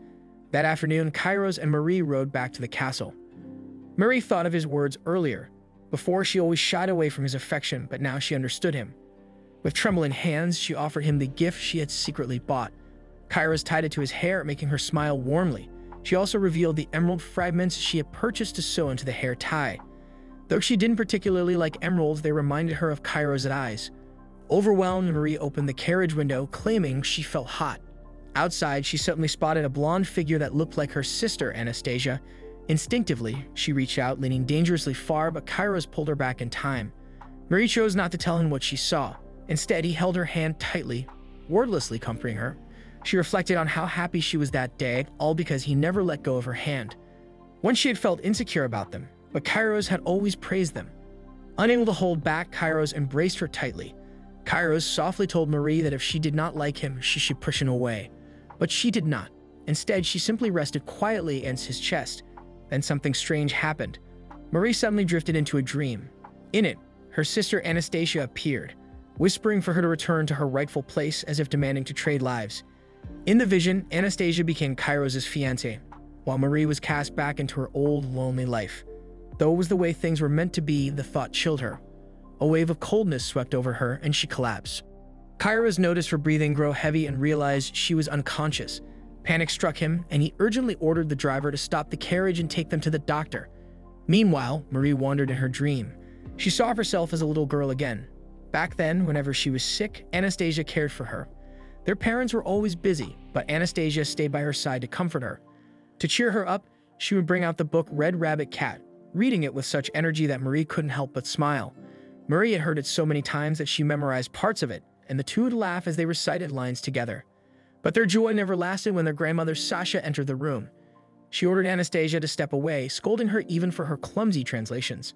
Sasha insisted Marie must learn the book exactly as written. Though Marie was weak with fever, Sasha did not relent. She believed Marie was the brightest in the family and pressured her to study seriously, even demanding that she master the Flarian language before the age of 6. Anastasia, though fond of words herself, was disregarded completely. Marie did love the Ipsandrian tongue, but under Sasha's stern rules, it felt like punishment. She called out to Anastasia, wishing to stay by her side. When Marie slowly opened her eyes, the first thing she saw was Kairos. It turned out she had collapsed from exhaustion and been brought to a doctor. Kairos explained that she had been groaning in her sleep. Marie quietly told him about her dream. He reassured her that it was the maids, not him, who had cleaned and changed her clothes. After resting nearly half a day, Marie felt much better. Dawn was already breaking, which meant Kairos had not slept at all, staying by her side. But he did not mind. Instead, he prepared soup for her. Seeing the bowl, Marie remembered how Anastasia used to feed her soup the same way when she was little. Caught in her memories, she absent-mindedly opened her mouth and Kairos innocently fed her a spoonful. Realizing what she had done, Marie blushed, apologized, and explained. Kairos listened intently. As she spoke, Marie wondered when she had started eating alone. Perhaps it was after her grandmother passed away. Kairos then brought her biscuits, which again stirred her memories. Anastasia had often snuck her biscuits, even when their mother forbade it. The memory made Marie's eyes sting with tears. Kairos noticed her expression and grew even more concerned. But Marie's thoughts grew darker. If only Anastasia had lived instead of me. She would be Kairos' fiancé now. Suddenly, her head throbbed. Kairos moved to call for the doctor, but she quickly stopped him. She didn't want him to leave her side, not even for a moment. He assumed she spoke only out of gratitude, but Marie paused.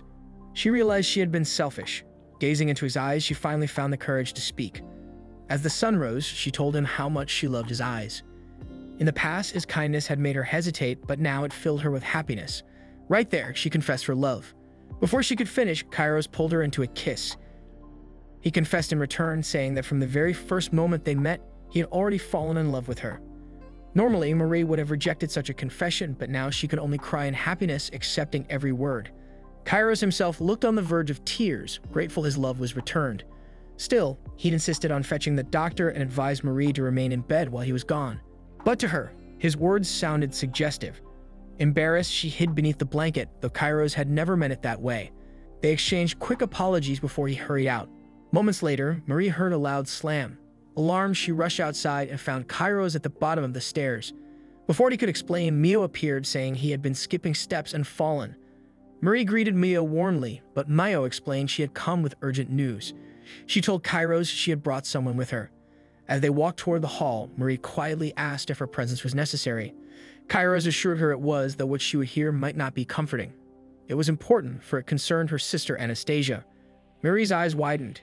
In the hall, Mio dismissed Thomas, who had been guarding their visitor. She held the man firmly and introduced him to Kairos. His name was Jacob, she said, and he was the driver of the carriage that Anastasia had ridden in during the accident.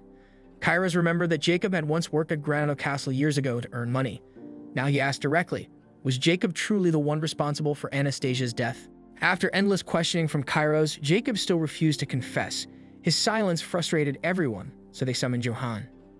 At first, Marie didn't understand why, but then Johann revealed something. He and Jacob shared the same island roots. When Johann introduced himself, Jacob finally showed interest, his guard lowering just slightly. With that opening, Johann began to spin a story. He described life in the castle, speaking of Count Kairos' mother, who herself had once been a refugee. Jacob listened closely, drawn in by the shared sense of hardship. Then Johann delivered a shocking claim that Kairos never intended to condemn Jacob. Instead, he only wanted to compensate him for Anastasia's death. Mary panicked at Johann's words, but Kairos gently held her, signaling that this was all part of the plan. She realized Johann had been instructed to lie, hoping Jacob might finally reveal the truth. And it worked. Jacob began talking. He explained that Kairos was always bound to marry Anastasia, but only out of duty. In reality, his heart belonged to Marie. To Jacob, Anastasia was nothing but an obstacle, someone standing in the way of Kairos' true betrothal. In his twisted mind, this meant her death was convenient, something that even deserved reward. Jovan, playing along, suggested Jacob could even be recruited into castle service, free at last from the scoldings he endured as a carriage worker. Jacob burst into laughter at the thought, amused by how far things had come. Johann, sensing the moment, excused himself and left quietly. Now Jacob's memories began to pour out. He recalled the day everything changed, the day the store owner rushed in, full of excitement. The lord's eldest daughter was engaged, and Jacob was ordered to prepare their finest carriage. When the baron himself arrived, the proud store owner presented his best vehicle, quoting the usual high price. But the baron scoffed. He declared he would only pay half. The store owner protested, warning that at such a price they couldn't provide a suitable carriage or proper lodging for Anastasia. But the baron wouldn't budge. This was his own daughter's engagement, yet he showed no care at all. Jacob remembered his boss warning him, "Behave yourself, never touch the baron's daughter." Jacob already knew, but he found the whole situation strange. Wasn't Anastasia supposed to be well-loved? Why then did her own father act so indifferent? During the ride, Jacob tried speaking to Anastasia. He asked about herself, about her engagement, but she never once lifted her head. She sat in silence, gaze lowered, showing no interest in anything around her. That was when Jacob realized the truth. Anastasia was like a doll, living only under her parents' commands, valued solely for her beauty. That evening, they stopped by a river where Anastasia bathed. Jacob peeked at her, confident she wouldn't try to run, even if she was afraid. Later that night, as she lay in the carriage, he touched her. Though she trembled and wept silently, she forced herself to pretend she was asleep. Near the capital, Jacob suddenly stopped the carriage and told her they would camp there for the night. Creeping inside, he approached her. Anastasia begged him not to touch her, warning him that she was the Count's fiancé. But Jacob insisted. He argued that no noble would reject a woman already defiled by another man. Before Jacob could continue, Mayo snapped. She slammed him to the ground. Jacob screamed in pain until Kairos barked at her to stop. Even then, Thomas stepped forward, taking her place. He demanded details about the clothes and hair discovered on the doll at the baron's house. Cornered, Jacob admitted he stripped Anastasia's clothes himself, but the hair, that was different. Anastasia had cut it herself in desperation. She had even slashed him with scissors, leaving him with a scar. From this, Mio pieced it together. Jacob must have retrieved Anastasia's clothes and hair, then sold them to Melvira, who was mourning. Jacob admitted he hadn't planned it at first, but when he heard the Baroness was seeking materials for a doll, he seized the chance. To cover his crime, Mayo argued, Jacob destroyed the carriage and invented the story of a bandit attack. But Jacob pushed back. He swore Anastasia fell into the river by accident. She slipped while trying to flee, he claimed. He never killed her. Marie, unable to bear more, ordered him to stop. Her voice trembled. To her, no matter what excuses he made, he was still the reason her sister died. Jacob only smirked bitterly. He insisted Anastasia deserved it. He claimed he discovered men's clothing in her bags, proof, he said, that she had other men besides her betrothed. His insults kept coming until Marie herself trembled with rage. She commanded he stop, but Jacob sneered and insulted her too. That was when Kairos stepped in. He punched Jacob hard across the face, sending him crashing to the ground. Marie broke down, overwhelmed by the truth of her sister's suffering. Mayo and Thomas could only watch in silence as Kairos held her. Through her sobs, Marie apologized, blaming herself. But Kairos admitted he too felt guilty for never mourning Anastasia's death. Mio confessed the same. They had all believed Anastasia was merely a reflection of the burdens forced onto them by their parents. Kairos confessed he once thought her death a twisted mercy. He even believed that proposing to Anastasia by mistake had been good fortune, because it spared Marie instead. Now, with regret, he wished to apologize at Anastasia's grave. But Marie revealed something heartbreaking. Anastasia didn't have a grave. Their father had refused to spend money on a gravestone. Her funeral had been plain, unmarked. In the end, her name was never carved into the cemetery at all. Still, Kairos insisted on honoring her somehow. He asked Marie what flowers, foods, or places Anastasia had loved, but Marie couldn't name a single thing. Their lives had grown too far apart. While Marie roamed free, ragged, and ignored, Anastasia was always dressed in finery, forced to stand in the garden as an ornament. Maybe, Marie thought bitterly, that was why the heavens took her away. Yet despite everything, Anastasia had still been a person, and Marie felt guilty for pitying her only after death. To honor her, Kairos and Marie walked to the river, offering flowers. Kairos explained that this waterway flowed toward the artisans' quarter in the capital, the very place Anastasia had once dreamed of working, designing clothes. Perhaps, he said, she would never feel lonely there. A soft gust of wind brushed past them. For a brief moment, Marie felt her sister's presence. She could only hope Anastasia was in a good place now. A week later, the castle slowly returned to normal. That day, Marie sat sewing gems into Kairos' hair tie. Lulu watched curiously, medicine kit in hand, though he wasn't really doing anything. When Marie asked to use his hair, Kairos obeyed instantly, like a loyal dog. She tied it neatly, and the two exchanged compliments, leaving Lulu smiling at the sight. Marie nearly forgot the gifts she had prepared for the castle's staff, so she hurried to distribute them. When Mayo hesitated to accept hers, Tudiko smacked her lightly, forcing her to take it. Flustered, Mio muttered a small thanks. Lulu remarked how everyone had changed since Marie's arrival. Then she surprised Marie with a gift of her own, an old book about a raggedy red cat, now beautifully mended. Marie was overjoyed.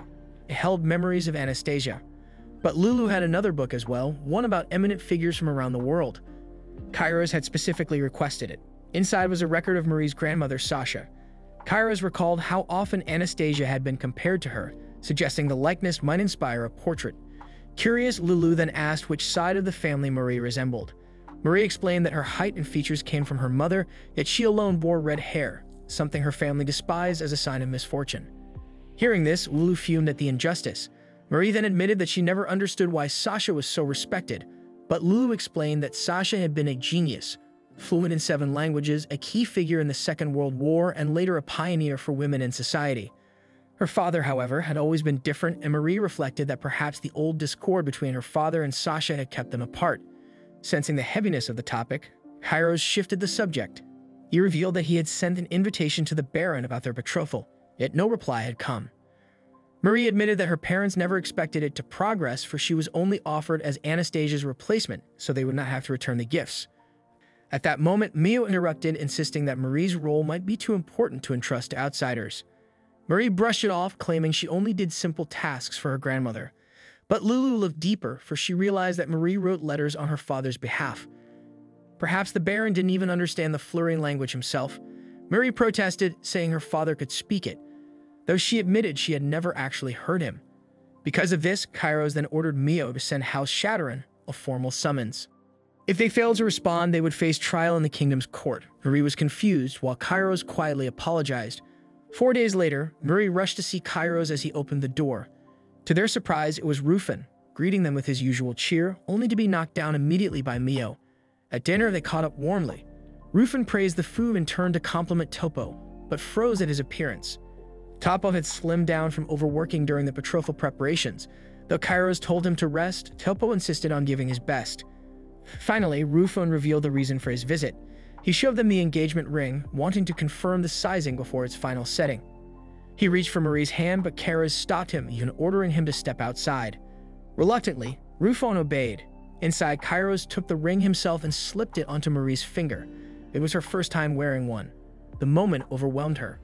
Kairos rejoiced quietly, grateful he had stopped Rufin from stealing it. Marie remembered how he had searched for that stone just for her, and the thought moved her deeply. She held his hand and expressed her gratitude. Kairos, unable to hold back, confessed his feelings and sealed them with a kiss. The world feels magical between Marie and Kairos, at least until Rufin barges back in. Their kiss is cut short when Rufin interrupts, but they quickly compose themselves, pretending nothing happened. Instead, their attention shifts to the ring.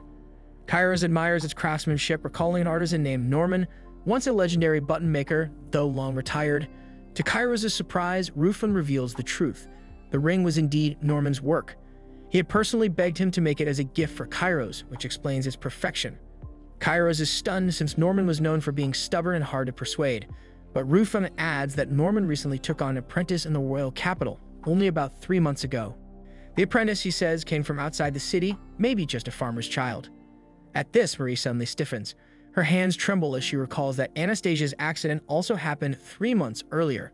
She remembers too the blonde figure she once saw in the capital, someone who resembled her sister. The possibility unsettles her. Meanwhile, Kairos and Rufin keep chatting about Norman's new apprentice, while Marie quietly listens, growing more and more curious. She learns from Rufin that the boy is a 12-year-old named Arthur. The thought lingers in her mind. Kairos notices her unease, though he argues the chances of Arthur being Anastasia are almost impossible. Marie says nothing more, only excusing herself in silence. Weeks pass, but still there is no reply from the Baron who was summoned. The waiting leaves Marie with little else to do but throw herself into preparations. She attends her daily dance lessons, and she writes letters for the guests who will attend the betrothal ceremony. Exhausted after long days, one night she falls asleep with her hands and feet still dirty from work. When Kairos finds her, he gently covers her with a blanket. The next morning, over tea, Kairos informs her he has already sent a carriage to fetch the Baron directly. And if the Baron still refuses to come, he may have to resort to harsher measures. Marie apologizes, admitting that if her father continues to hide, she is ready to face the consequences as his blood relative. Kairos cannot accept this, but Marie insists someone must take responsibility. Then she excuses herself and leaves for her dance practice. At practice, Wolfgang partners with her while Lulu oversees each step. Lulu praises Marie for learning quickly and warns Kairos never to let such a devoted partner go. Later, after finishing her dance with Wolfgang, Kairos himself steps forward and offers his hand. She accepts, and they move gracefully to the rhythm. He notices her improvement, which makes Marie proud. Yet midway, she suddenly stumbles. Kairos quickly catches her and asks what's wrong. Marie insists it was nothing, just tangled feet. But as she continues, she stumbles again. Her legs tremble badly, though she still claims she is fine. Kairos can see through her words. Ever since Norman's apprentice was mentioned, Marie has been unsettled. Finally, she admits the truth. She once saw a blonde child in the artisan's quarter, someone who looked strikingly like her sister. Hearing this, Kairos decides they must meet Norman's apprentice to put her heart at ease. And so the very next morning, Thomas arrives with news that Norman himself has come.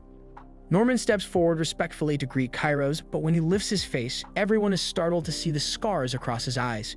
He explains that 3 years ago, shards of hot iron pierced through his goggles and struck him.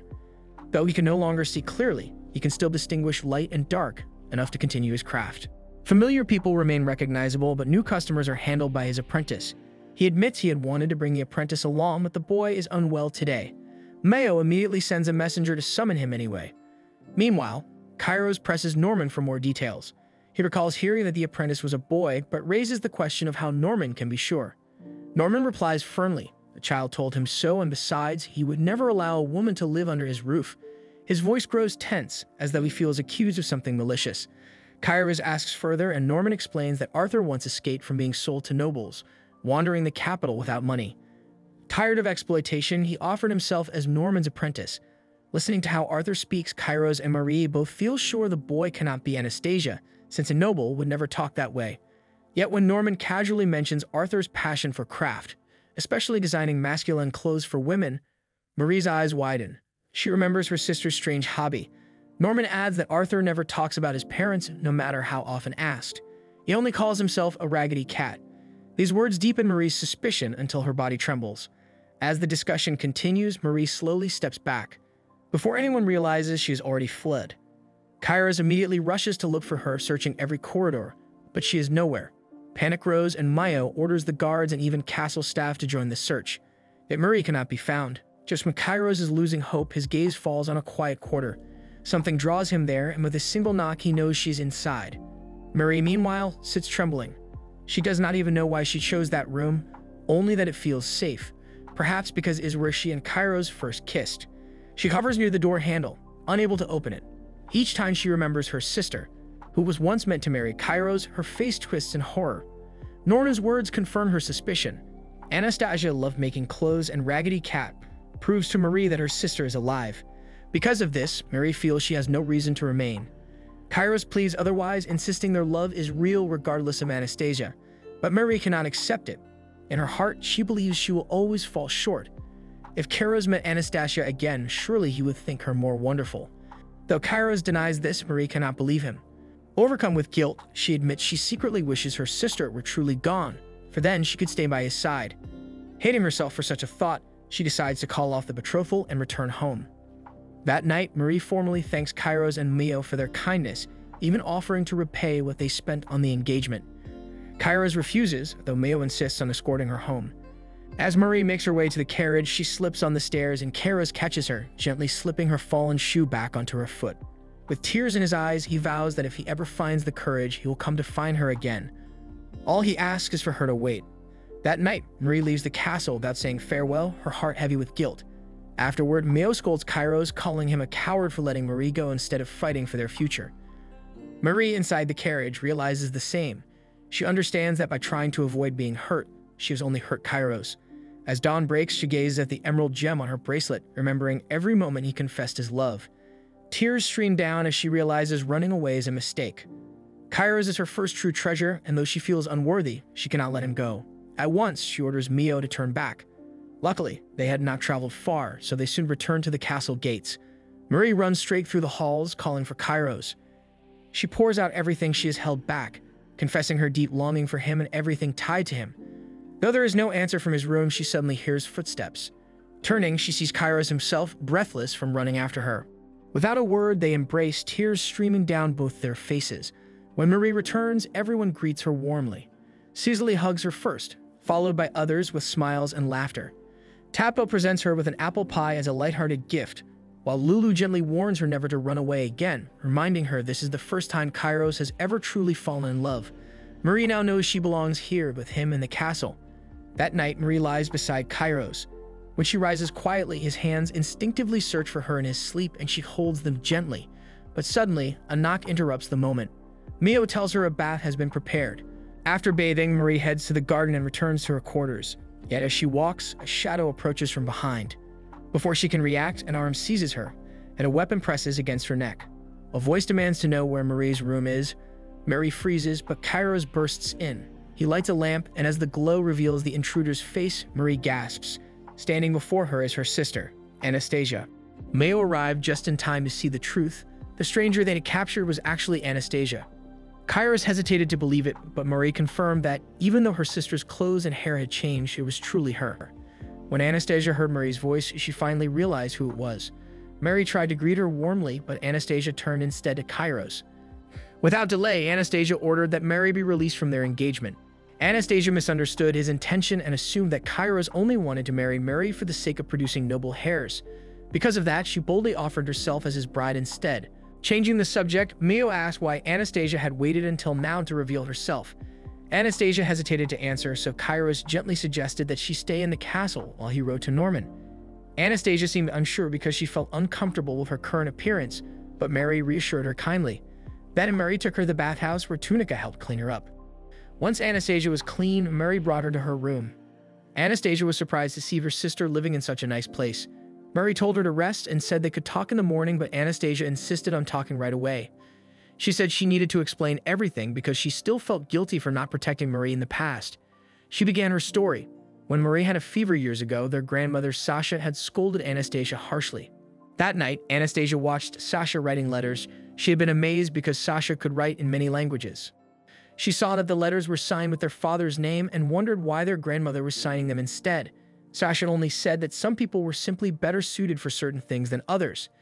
Anastasia had agreed, thinking Mary was far smarter than she was. But Sasha comforted her, saying that Anastasia had a special talent for craftsmanship, something that didn't depend on studying. Sasha then explained that even her father, George, had once had a gift for music, though he had never followed that path. Before she could finish speaking, Sasha suddenly coughed up blood. Anastasia panicked and tried to run for help, but Sasha stopped her, saying it was already too late. Sasha hugged her and told her that even though women in her time had few rights, she believed that in Anastasia's generation they would finally be free. She wanted both Anastasia and Mary to live happily and use their gifts for joy. Those became her final words before she passed away. After Sasha's death, George nearly lost his mind. He was terrified about their future and desperately asked Marie how much she had learned from Sasha's lessons. Mary admitted she only knew a little. Their mother, Melvera, cried constantly and blamed Marie for Sasha's death, claiming her illness had been caused by Mary's bad luck. Even though Anastasia knew this wasn't true, their mother's heart had already turned cold toward Marie. As time passed, George decided that Mary should go to school to learn foreign languages. Mary didn't want to go because it would be expensive, but George insisted, saying not to worry about money. However, Mary knew the truth. They hadn't paid their servants in months. George used his authority as her father to force her into it, saying she was plain and dull, and that studying was the only way she could ever be useful. His cruel words crushed her spirit. When Anastasia tried to defend Mary, Melvera pulled her aside and told her their father was right. George compared the two sisters, saying Anastasia was far more beautiful and valuable. He decided to sell Mary's dresses and dismiss the maids to pay for her tuition. From that day onward, Mary's life changed completely. She worked from dawn until night, and her hands became rough and her clothes worn out. When Anastasia asked her mother why they treated her so harshly, Melvera claimed she was cursed and again blamed her for Sasha's death. Anastasia couldn't understand why her mother was so cruel, but Melvera only cared about Anastasia's looks, treating her like a doll rather than a daughter. Meanwhile, George began arranging Anastasia's marriage to a nobleman. She wondered if Mary might be allowed to marry too, but George said Marie could never be like her. To him, Anastasia's beauty was their family's only hope, but Anastasia had dreams of her own. She loved making tailored clothes, especially men's suits for women, and wanted to open a shop in the capital. Unfortunately, her parents' control made that impossible. One day, during a journey to the castle, tragedy struck. Anastasia seized the chance to escape. She tricked Jacob into believing she had fallen into a swollen river by dropping a heavy stone into the water. Once she saw her plan work, she ran until she collapsed in front of a house. There, while gazing at the moon, she decided to change her identity completely. That night, she met Norman, the man who lived in that house. When she saw that his eyesight was poor, she took the chance to disguise herself as a boy named Arthur. Norman questioned her, and she made up a story to earn his sympathy. Feeling pity for her, Norman allowed her to stay. The next day, she discovered that Norman was a skilled tailor. Excited, Anastasia asked to be his apprentice. Norman refused at first, confused why a boy would want to do such work. But after seeing a suit she had made, a men's design tailored for a woman, he was amazed. He eventually agreed to train her. Under Norman's guidance, Anastasia's days felt like a dream. One afternoon, Rufon visited Norman, bringing a large gem. Norman asked Anastasia to help with the paperwork, proudly calling her his apprentice. Later, when Norman mentioned that the gem was for a noble wedding and that the bride's hair was the same color as the gem, belonging to the younger sister of a count's fiancé, Anastasia froze. On the paper, she saw Mary's name. Guilt overwhelmed her. She believed her sister was trapped in a cruel fate because of her. At night, she couldn't sleep. The next morning, Norman received an invitation to the castle requesting both him and his apprentice. Terrified, Anastasia pretended to be ill so Norman would go alone. But after he left, she couldn't bear it anymore. Determined to save Mary, she rushed after him. That was when she was captured, leading to their reunion. Back in the present, tears filled Anastasia's eyes as she finished her story. She swore she would protect Mary no matter what. Just then, Kairos and Mayo entered the room to check on them.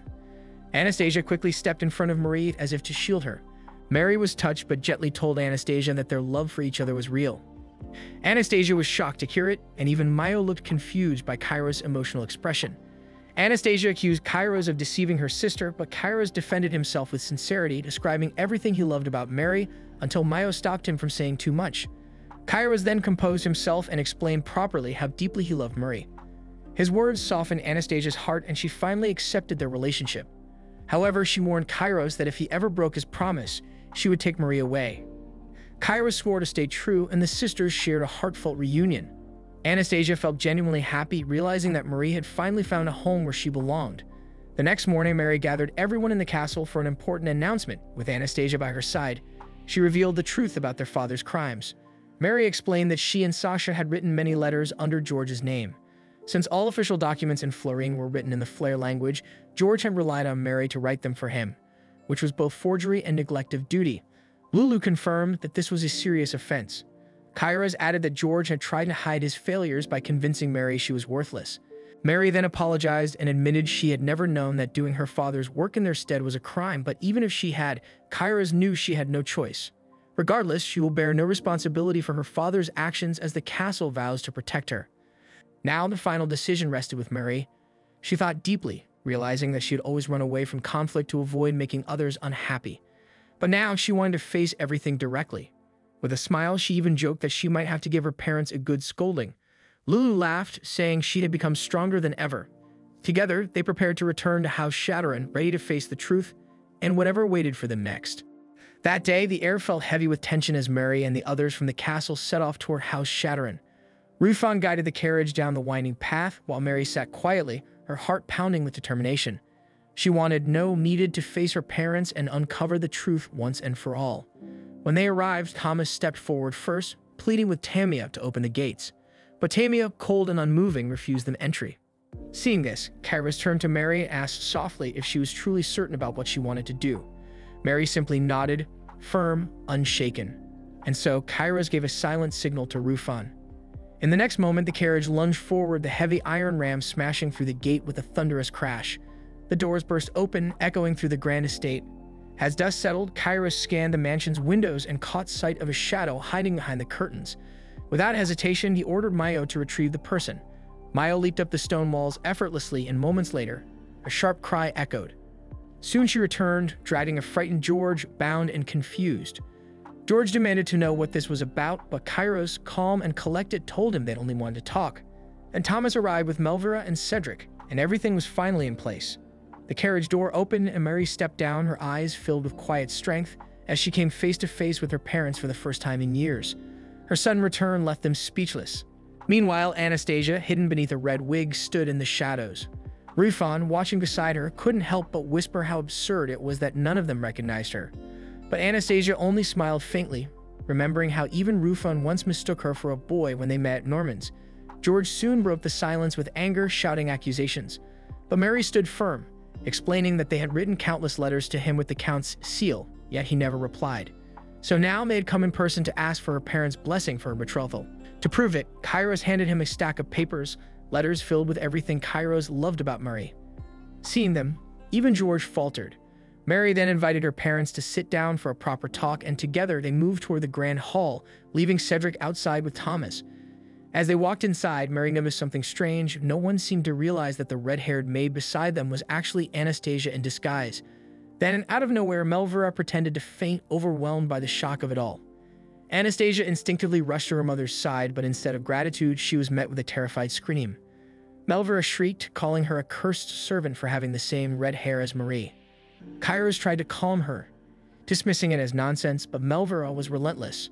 Her voice trembled as she claimed both Sasha and Anastasia had died because of Marie.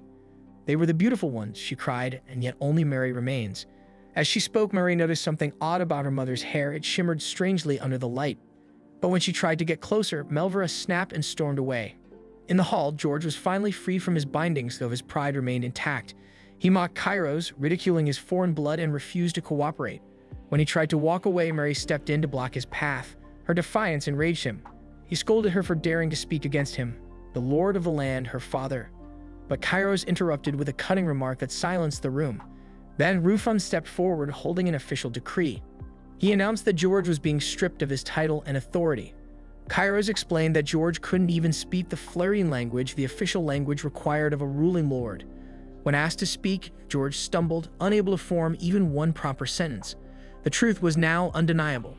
Rufon presented documents proving George's corruption, how he had exploited Mary's labor and misused the lands after Sasha's death. Declared unfit to rule, George collapsed to his knees, realizing everything he built was crumbling. Still, Marie approached him gently. Instead of seeking revenge, she offered him a way out. The castle would seize his lands, but he could keep his title and remain at the estate on one condition: he must apologize to her. For brainwashing and forcing Mary into servitude, George would be spared only if he showed remorse. But George refused. In his mind, Marie had only done what was expected of her, nothing more. Kairos grew furious. He stepped forward and told George that true nobility lay not in wealth or pride, but in humility and gratitude. He reminded George that Marie had saved him countless times, yet he never once thanked her. Had he shown even a little kindness, there would have been no shame and no punishment. But instead, blinded by arrogance, he chose lies. Kairos added softly that Sasha would want him to grow, not fall deeper into anger. These words pierced his heart. George's rage broke into despair. Grabbing Kairos by the collar, he shouted that Sasha had never expected anything from him. And that was the truth. His greatest pain was believing Sasha saw him as worthless. Realizing this, George's fury faded into sorrow. Tears filled his eyes as he sank back, trembling, but the tension didn't end there. Melvira's anger reignited. She screamed at Marie again, accusing her of bringing ruin upon their family and causing the deaths of her sisters. Unable to bear it, Anastasia tore off her wig and stepped forward. The hall gasped as she revealed herself. She told her mother to stop blaming Mary, but Melvira, in denial, pulled her into a desperate hug. For a moment, it almost looked like forgiveness, but Anastasia soon noticed the truth. Her mother wasn't embracing her. She was clutching the golden strands of her hair. Realizing this, Anastasia pushed her away in disgust. Melvira stumbled backward, and as she fell, her wig slipped off. Gasps echoed through the hall. Beneath the fake blonde locks was the same red hair Marie had always been shamed for. Melvira froze, panic flashing in her eyes. Everyone now saw her for what she truly was, a woman who had tried to erase her own identity. Still, Melvira screamed at Marie again, saying she didn't deserve happiness. But this time, Marie didn't cry or argue. She simply looked at her mother and finally understood everything. Her mother had always envied the blonde hair she never had. Sasha and Anastasia were her symbols of perfection, while Mary, with her red hair, was the curse she could never accept. Mary realized she had lived her whole life under those lies, hating herself because her mother couldn't love her. But that ended now. Turning to Kairos and Mayo, Mary thanked them with all her heart. They had seen her for who she truly was. Standing tall, Mary declared her wish to walk down the aisle as Kairos' bride, to live free from her mother's shadow. Melvira, now trembling and lost, turned to Anastasia for comfort, but Anastasia only shook her head. "I'll no longer be your doll," she said quietly before walking away. Melvira collapsed, sobbing into the empty hall. Afterward, the Granado castle took control of Shadowrun's lands. Cedric was sent to study in the capital, preparing to one day inherit his family's name. George, humbled and stripped of power, studied beside him, giving him a final chance to redeem himself. Lulu would later tell Kairos that George had changed. He discovered Sasha's old journals and, reading her words, found the strength to better himself. As for Melvira, she remained free but utterly alone in her vast, silent mansion. Elsewhere, Anastasia stood before Norman's workshop, too nervous to knock. Rufon teased her, suggesting she sneak in through the window instead, but she hesitated, not out of fear but guilt. She had lied to Norman about her identity, and now she didn't know if he'd ever forgive her. Then, with a playful shove, Rufon pushed her through the door. Inside, Norman greeted her quietly. She tried to explain everything, but he stopped her, because Kairos had already told him the truth. He laid a set of tools on the table, each one carefully crafted to fit her small hands. Overwhelmed, Anastasia burst into tears. She hugged him tightly, whispering apologies and thanks between sobs. Watching from outside, Rufon smiled faintly before walking away, leaving the two alone. Time passed, and summer arrived. At the Grand Castle, guests gathered for the long-awaited engagement of Mary and Kairos. When Kairos slipped the ring onto her finger, the hall erupted in cheers. Laughter filled the air as food and music surrounded them. Tapo proudly presented his dishes, insisting everyone try his apple pie, while Tunica styled guests' hair with her quick, gentle hands. Nobles admired the blooming gardens, where Johan joyfully shared baskets of fresh produce. When the dance began, Mary and Kairos glided together beneath the golden lights. Watching them, Cecily smiled wistfully, until Cedric suddenly appeared, bowing slightly and offering his hand. She blushed, then took it, and together they spun into the crowd. Anastasia, meanwhile, watched her sister from afar. Then Rufon appeared, calling her beautiful too, only to be met with a playful glare.